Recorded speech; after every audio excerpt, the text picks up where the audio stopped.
السلام عليكم ورحمة الله وبركاته. بسم الله الرحمن الرحيم. إن الحمد لله نحمده ونستعينه ونستغفره ونعوذ بالله من شرور أنفسنا وسيئات أعمالنا. من يهده الله فلا مضل له ومن يضلل فلا هادي له. أشهد أن لا إله إلا الله وحده لا شريك له وأشهد أن محمدًا عبده ورسوله. يا أيها الذين آمنوا اتقوا الله حق تقاته ولا تموتن إلا وأنتم مسلمون. يا أيها الناس اتقوا ربكم الذي خلقكم من نفس واحدة وخلق منها زوجها وبث منهما رجالا كثيرا ونساء.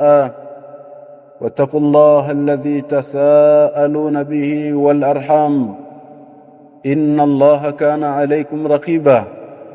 يا أيها الذين آمنوا اتقوا الله وقولوا قولا سديدا يصلح لكم أعمالكم ويغفر لكم ذنوبكم ومن يطع الله ورسوله فقد فاز فوزا عظيما.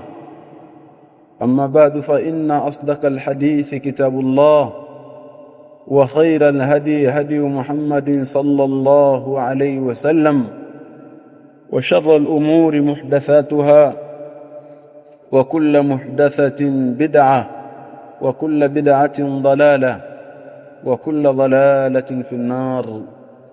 أيها المسلمون عباد الله. Ndugu zangu Waislamu tuliokusanyika katika mkusanyiko huu wa kheri katika nyumba miongoni mwa nyumba za Allah tabaraka wa taala kwa malengo na madhumuni ya kunasihiana na kukumbushana katika yale ambayo yanafungamana na dini yetu ya Kiislamu. Kwa hakika hili ni jambo kubwa la kheri ambalo tumuhimidi Allah subhanahu wa ta'ala juu yake, bali sisi kuafikiwa kukutana katika mkusanyiko huu wa kheri ni tawfik na ni neema miongoni mwa neema za Allah tabaraka wa taala juu yetu. Wama bikum min ni'matin famin Allah, hamna chochote katika neema mlizokuwa nazo isipokuwa zinatoka kwa Allah tabaraka wa taala.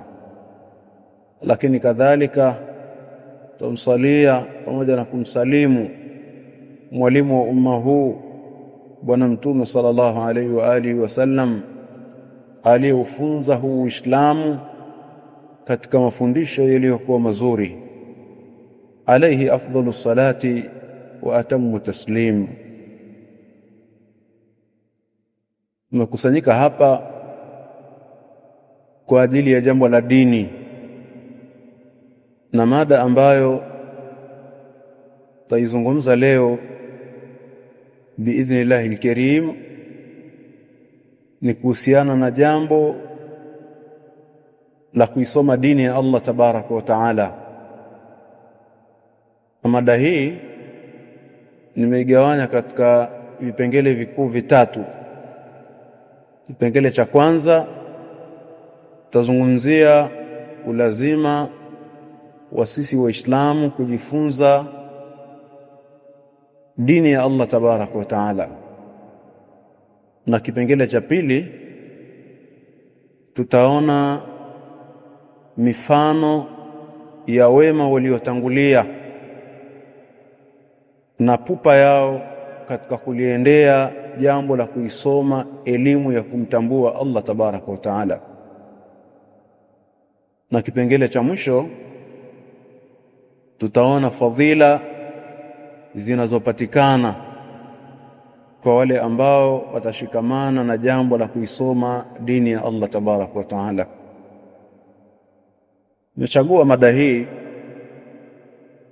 kwa sababu ndiyo asli ya kufaulu kwetu katika maisha ya dunia na akhira. Ili uweze kufaulu kutokana na mitihani, fitna na mabalaa duniani, ni kwa kukaa darasani kujifunza hii elimu ya kisharia, lakini pia ili uweze kuzielekea kheri ambazo zitakuwa ni sababu ya wewe kufaulu mbele ya Allah tabaraka wa taala, ni kwa wewe kukaa darasani kujifunza hii elimu ya kisharia. Elimu ya kisharia ndiyo ambayo inakuongoza katika kila kheri. Elimu ya kisharia ndiyo ambayo itakuongoza ni namna gani utaweza kupata ufaulu mbele ya Allah tabaraka wa taala. Jambo la kusoma elimu ya dini ni jambo la lazima kwa kila Muislamu bila kubagua mwanamume, mwanamke, mkubwa kwa mdogo. Muda wa kuwa hao ni Waislamu, basi wana ulazima wa kukaa darasani kujifunza dini yao, kama ilivyokuja hadithi kutoka kwa Bwana Mtume sallallahu alaihi wasallam, hadithi kutoka kwa sahaba Anas ibn Malik al-Ansari radhiyallahu ta'ala anhu, anasema Bwana Mtume alayhi salatu wasalam, talabul ilmi faridhatun ala kulli muslimin. Hadithi amepokea sahaba Anas ibn Malik, na Anas ibn Malik ni miongoni mwa masahaba waliopokea hadithi nyingi za Bwana Mtume sallallahu alaihi wa alihi wasallam,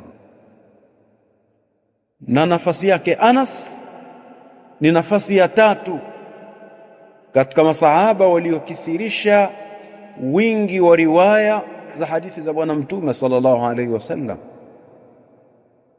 المكثرون في رواية الأثر أبو هريرة يليه ابن عمر وأنس والحبر كالخدر وجابر وزوجة النبي صلى الله عليه وسلم ورضي الله تعالى عن الجميع.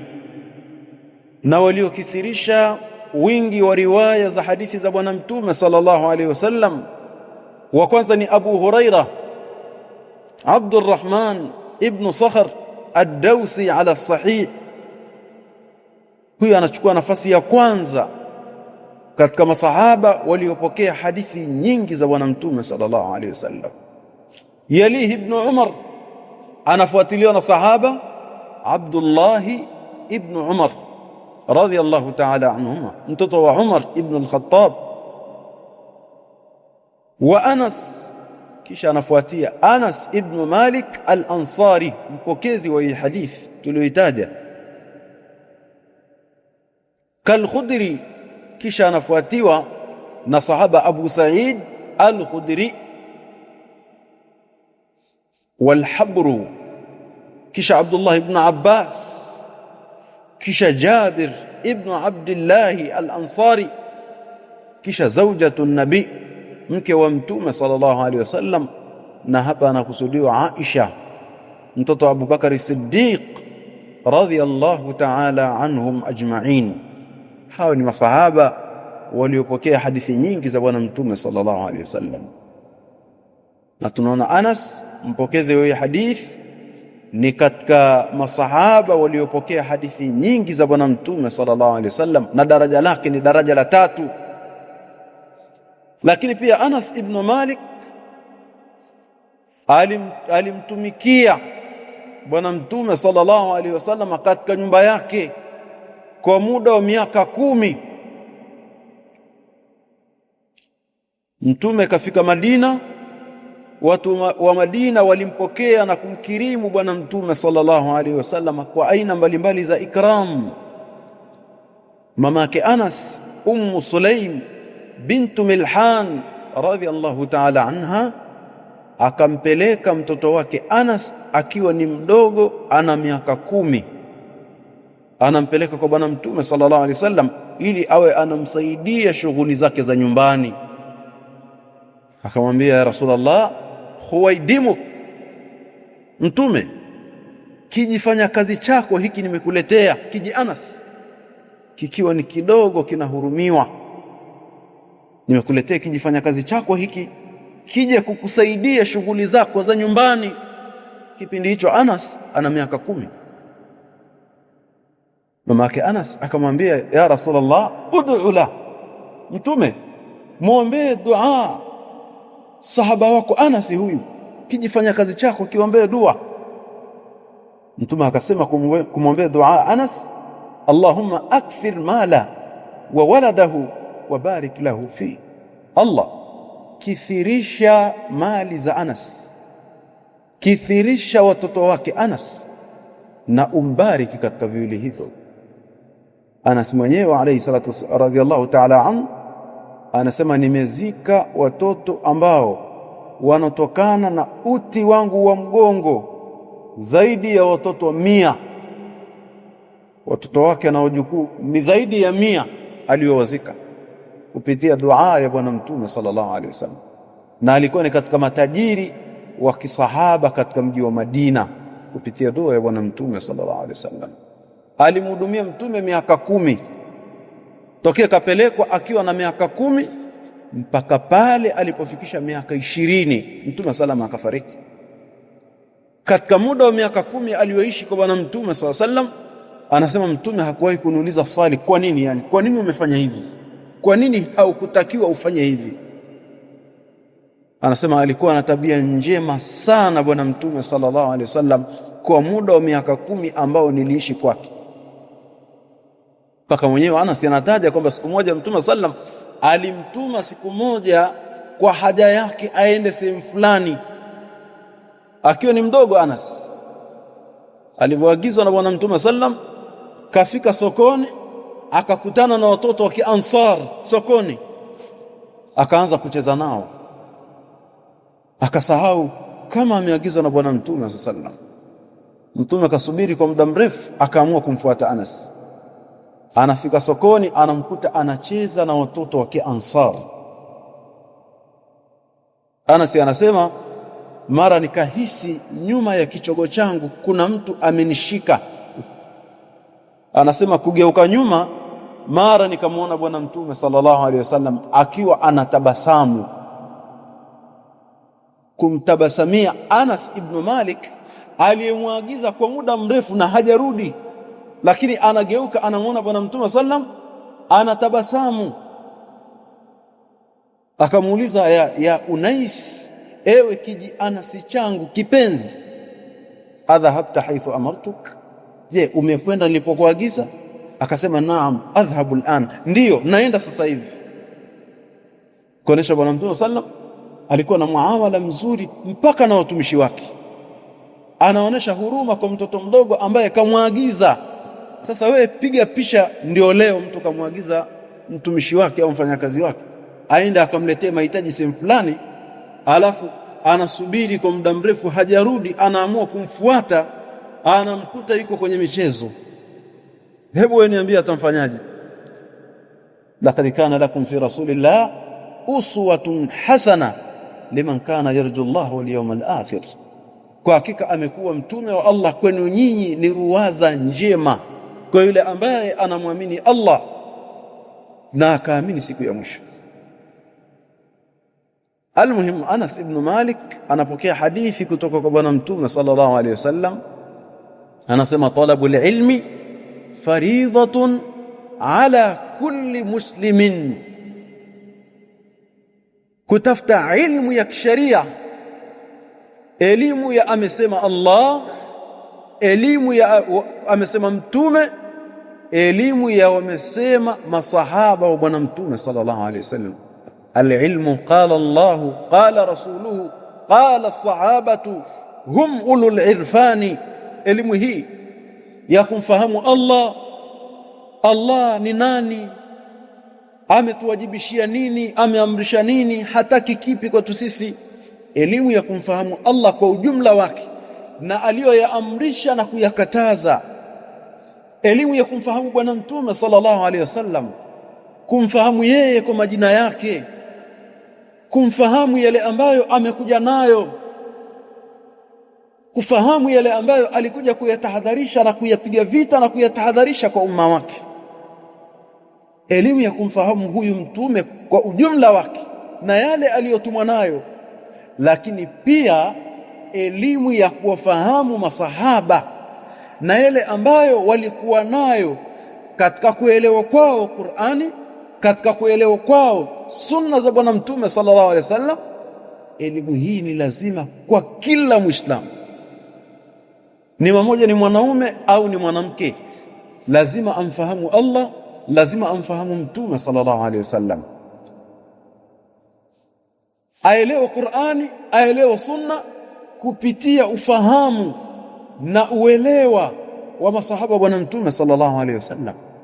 Lolote la dini ambalo wewe walifanya liambatane na ushahidi kutoka katika Qur'an, liambatane na dalili kutoka katika sunna za Bwana Mtume sallallahu alaihi wasallam, na ulifanyia kazi kama walivyolielewa na kulifanyia kazi masahaba wa Bwana Mtume sallallahu alaihi wasallam. Ikiwa ni aya, basi iambatane na ufahamu wa masahaba. Ikiwa ni hadithi, iambatane na ufahamu wa masahaba wa Bwana Mtume sallallahu alaihi wasallam. Usielewe aya, usielewe hadithi kupitia ufahamu wako. Yote haya huwezi ukayajua isipokuwa kwa kukaa darasani na kujifunza. Ni wajibu kwa kila Muislamu akifahamu kitabu cha Mola wake kwa kukisoma na kukielewa na kukizingatia. Hivyo hivyo hadithi za Bwana Mtume sallallahu alaihi wa alihi wasallam. Hili ni jambo la lazima kwa kila Muislamu.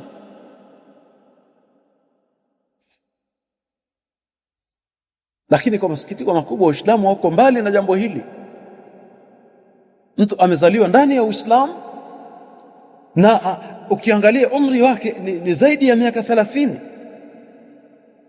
lakini hajui kusoma hata juzu amma, hajui kusoma. Na hata katika sala yake ana sura zake maalum. Na hata inapofika mwezi wa Ramadhani ambao uko mbele yetu, mashaikh wakati wanatuhimiza kusoma kitabu cha Mola wetu, kitabu ambacho kilishushwa ndani ya mwezi wa Ramadhani, tukithirishe kukisoma, kitabu ambacho wema waliotangulia walikuwa wanakihitimisha ndani ya mwezi wa Ramadhani zaidi hata ya mara 10. Lakini Muislamu aibu, hajui kukisoma kitabu cha Mola wake. Hawezi kusoma akamaliza hata hiyo juzu amma, hata akamaliza mara moja hawezi Muislamu, kwa kuwa hajakaa darasani akajifunza, wala katika sunna za Bwana Mtume sallallahu alaihi wasallam hakuna anachokifahamu. Elimu hii lazima. Al-Imam Ibn al-Qayyim al-Jawziyya rahimahullahu ta'ala katika Miftahu Dari Saada juzia ya kwanza ukurasa wa 119, wakati akisherehesha hii hadithi ya Anas ibn Malik akasema, al-ilmu fardhu ainin ala kulli ahadin fima yahtaju ilayhi min umuri dini. Elimu ya kisharia, elimu ya kumfahamu Allah, kumfahamu mtume wake, elimu ya kufahamu dini ya Kiislamu kwa dalili. Elimu hii ni lazima kwa kila mmoja katika Waislamu, katika yale ambayo anayahitajia katika dini yake. Lolote ambalo wewe walihitajia katika dini yako, basi una ulazima wa kulifahamu hilo jambo kwa mujibu wa dalili za Qur'an na kwa mujibu wa dalili za sunna za Bwana Mtume sallallahu alaihi wasallam. Yani kwa maana fupi, kwa tafsiri fupi ni kwamba, yani miongoni mwa mambo ambayo yanakulazimu wewe ni kama vile kutekeleza ibada ya sala. Hii sala lazima ukae darasani ujifunze kuanzia takbira mpaka salamu,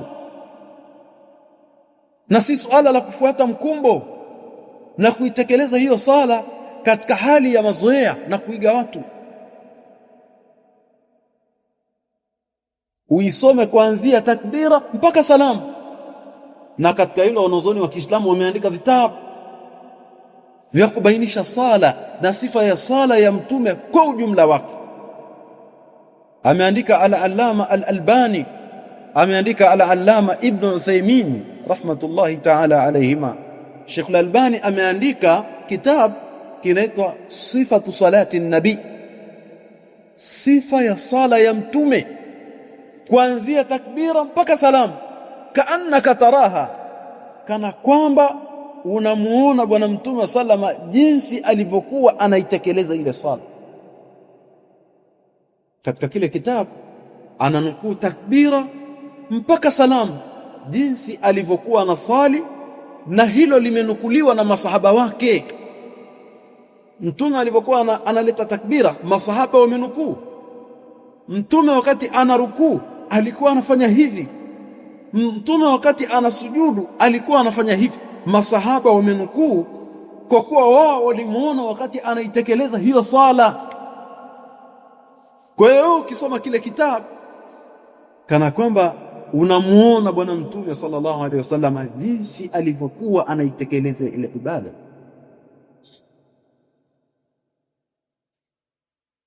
Huwezi kusali kama alivyosali bwana Mtume sallallahu alaihi wasallam isipokuwa kwa kukaa darasani ukaisoma hiyo sala.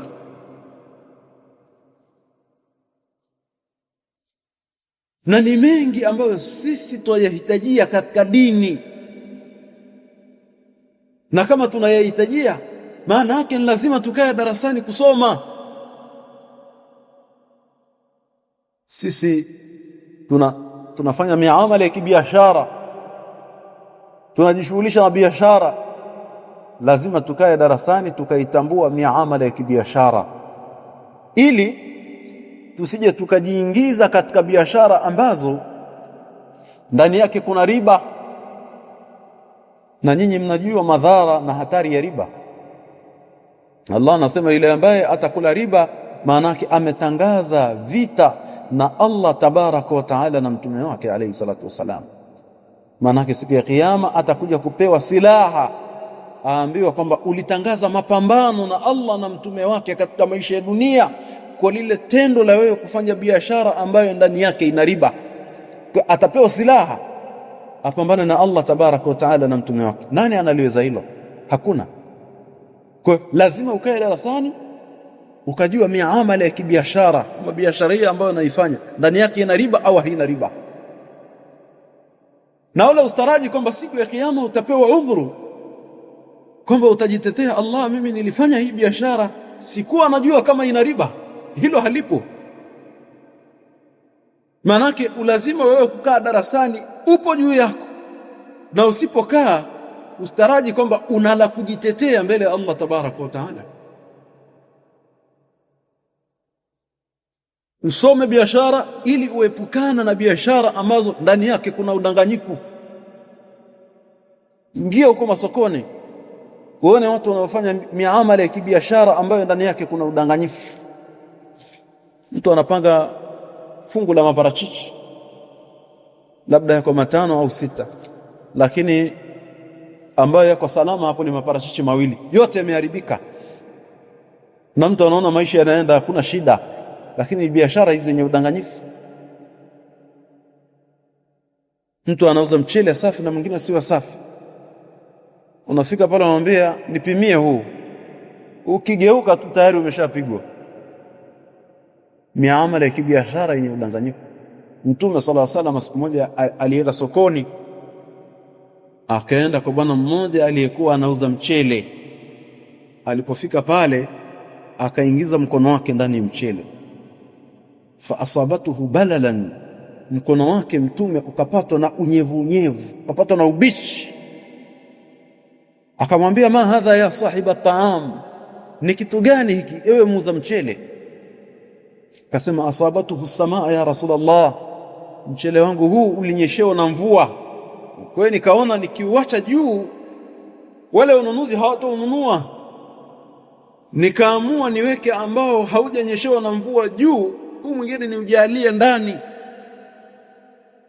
Mtume akamwambia, man ghashana falaysa minna, kwa nini usingeujalia huu ambao umenyeshewa na mvua juu, ili anayekuja anunue kwa hiari yake, akitaka anunua, asipotaka asinunue.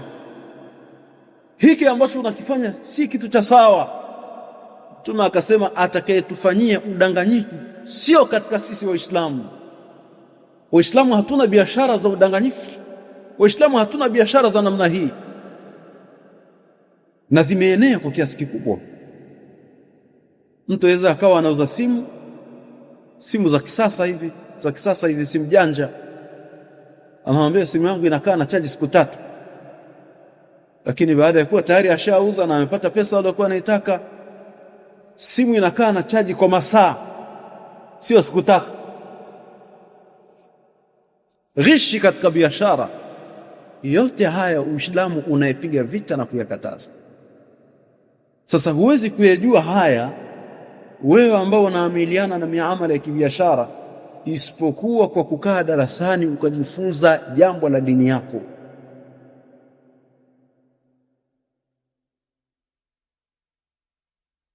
Maafa ambayo yanapatikana kwa watu kukosa elimu ya dini ni makubwa sana katika jamii leo. Ndio maana akasema al-Imam Al-Qarafi rahimahullah ta'ala, wa kullu fasadin wa aslu kulli fasadin fi dunya wal akhirah inma huwa al-jahl fajtahid fi izalatihi anka mastata'ta wa kama anna asla kulli khairin fi dunya wal akhirah inma huwa al-ilm fajtahid fi tahsilihi mastata'ta wallahu huwa al-mu'inu ala al-khairi kulli. Anasema huyu mwanazoni, asili ya kila uharibifu na maafa na mabalaa na shari duniani na akhera, sababu yake na asili yake ni ujinga, ni watu kukosa elimu ya kisharia. Na amesema kweli rahimahullahu ta'ala. Wewe tizama sehemu yoyote ambayo imeenea shari, sehemu yoyote ambayo imeenea mabalaa, maafa, majanga, utakuja kuona sababu iliyopelekea mpaka wakaingia katika ile shari na ile majanga ni wao kukosa elimu ya kisharia.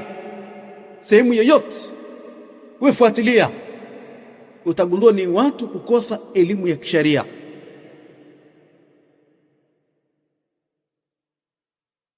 Ninyi mashahidi, leo tupo katika jamii ambayo ni jamii ambayo imekithiri ndani yake migogoro ya kindoa na watu kuachana kwa sababu ambazo si sababu. Kwa maana wanaachana kwa sababu ambazo si sababu za msingi, si sababu za kisharia. Lao unamuuliza mwanaume, kwa nini umemwacha mke wako? Anakutajia sababu ambayo ghairu maakula, si sababu ambayo inaingia akilini. Kweli kwa sababu hii unamwacha mke wako? Mwanamke naye ukimuuliza, kwa nini umejivua katika ndoa? Anakutajia sababu ambayo si sababu ya msingi. Kwa nini unajivua? Na mimi tulikuwa na sherehe ya harusi na nilimpa taarifa mume wangu kwamba tunahitaji kushona sare ya harusi. Kaninyima sare ya harusi. Bana, mimi ndoa imenishinda bana, nimevumilia sana, nimefika mwisho. Kijora cha harusi kimempelekea ajivue katika ndoa. Kweli inaingia akilini? Mtu mwenye maarifa ya dini aweza akafanya maamuzi kama haya? La.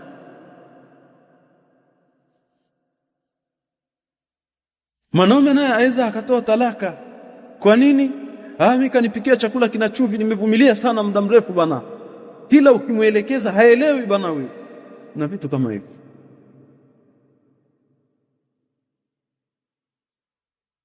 Wengine nao hutoa talaka kwa hasira, kwa mambo ambayo si mambo ya msingi. Baadaye anakuja kutoa talaka, zimeisha, anaanza kujuta kwa nini nimezitoa, na anaanza kulalamika kwamba nilizitoa katika hali ya hasira. Je, hakuna kafara naweza kuitoa nikamrejea mke wangu? Na vitu kama hivyo. Majanga yaliyoenea leo katika jamii ni watu kukosa elimu ya kisharia. Leo fika mahala baadhi ya watoto wanapanga mbinu na wengine wanafanikiwa, wanawaua wazazi wao kwa sababu ambazo si za msingi, na vitu kama hivyo. Mwingine anamuua mzazi wake ili aweze kurithi, ili aweze kupata ile mali ya mzazi wake. Anaamini kwamba akimuua ile mali ataipata. Anayefanya haya kwa sababu hana maarifa ya dini. Bali watoto leo wamekuwa ni watovu wa adabu kwa wazazi wao, na ukiangalia sababu kubwa ni wao kukosa elimu ya kisheria. Hawajakaa darasani, watakuwaje wema kwa wazazi wao? Watawezaje kutekeleza haki za wazazi wao ilhali hawajakaa darasani kusoma wakajua nafasi ya mzazi? Atatekeleza vipi haki za mzazi wake ilhali hajakaa darasani kuzisoma? Ndio ufika baadhi yao kuwatusi mpaka wazazi wao, fika mahala baadhi yao kuwapiga makofi mpaka wazazi wao, na wengine kuonesha kuwajali wake zao kuliko wazazi wake. Mwanaume yuko ndani ya ndoa, yani anaona wema ni yeye kumjali mke wake, lakini wazazi wake sio jukumu lake, pamoja na kuwa ana uwezo wa kufanya hivyo. Yote haya ni kukosa maarifa ya dini. Mwingine aweza akaomba msaada na mzazi wake, hawezi kumsaidia mzazi wake mpaka akamwombe ushauri mke wake. Na mke wangu, baba alikuwa anahitaji 40,000 kwamba kuna kadha wa kadha, mke wangu unasemaje katika hilo? Bana, usimpe. Yani mzazi wake aliyemzaa, yani baada ya taufiki ya Allah, kisha ni huyu mzazi wake akamlea mpaka ikafikia kumuoa huyu mwanamke. Leo huyu amekuwa na nafasi ya juu kuliko wazazi wake, mwanamke ambaye ana sehemu ya utumwa kwake yeye. Bwana Mtume sallallahu alayhi wasallam anasema, lau kuntu amiran ahadan an yasjuda li ahadin la amartu almar'ata an tasjuda li zawjiha min 'idhami haqqihi 'alayha. Lau mimi Mtume ningelikuwa na uwezo wa kumwamrisha yeyote katika wanaadamu wote amsujudie mwenzake, basi mimi Mtume anasema ningelimwamrisha mke amsujudie mumewe kwa ukubwa wa haki ya mume iliyoko juu ya mke wake. Mtume anayesema haya alikuwa na uwezo wa kusema mtoto amsujudie baba, mtoto amsujudie mama, lakini anasema ningelimwamrisha mke amsujudie mume kwa ukubwa wa haki ya mume iliyoko juu ya mke. Ana sehemu ya utumwa huyu, unamfadhilisha, unawacha wazazi wako. Sasa yote haya sababu yake kubwa ni watu kukosa elimu ya kisheria. Hata sehemu yoyote utakayoitwa kwenda kusuluhisha migogoro ya kindoa, tasikiliza ile kesi, lazima mwisho itakuja kubainika kuna mmoja alifanya mapungufu katika haki ya mwenzake, na hilo ni kwa ukosefu wa elimu ya kisheria.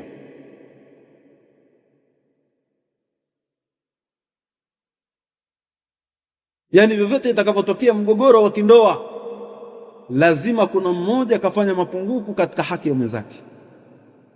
Atatekeleza vipi haki za mume wake? Atatekeleza vipi haki za mke wake ilhali hajakaa darasani kuzisoma? Mume ana haki kisharia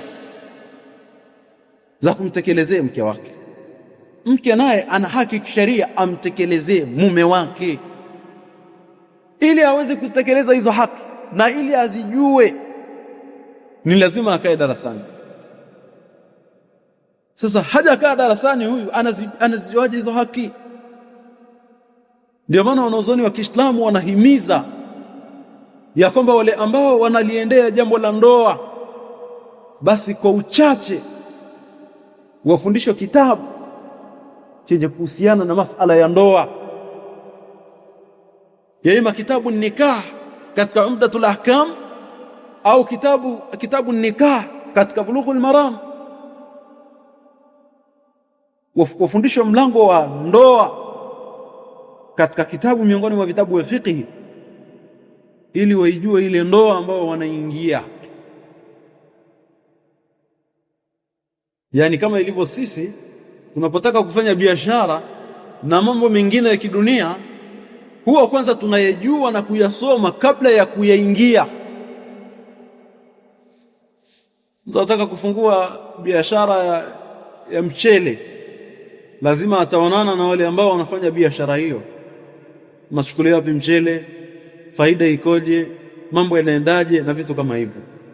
Lakini sisi kwenye mambo ya dini tumejalia ni mambo ambayo yanaenda yani hivyo hivyo, ikubalike lisikubalike, anaona basi nishaondoa dhima. Kwa mtu anaingia katika ndoa hajui haki za mume wake, anaingia katika ndoa hajui haki za mke wake, kawa ni migogoro ndani ya ndoa. Baadhi ya wanawake mume wake anamwambia usitoke katika nyumba yangu isipokuwa kwa idhini yangu na ruhusa yangu.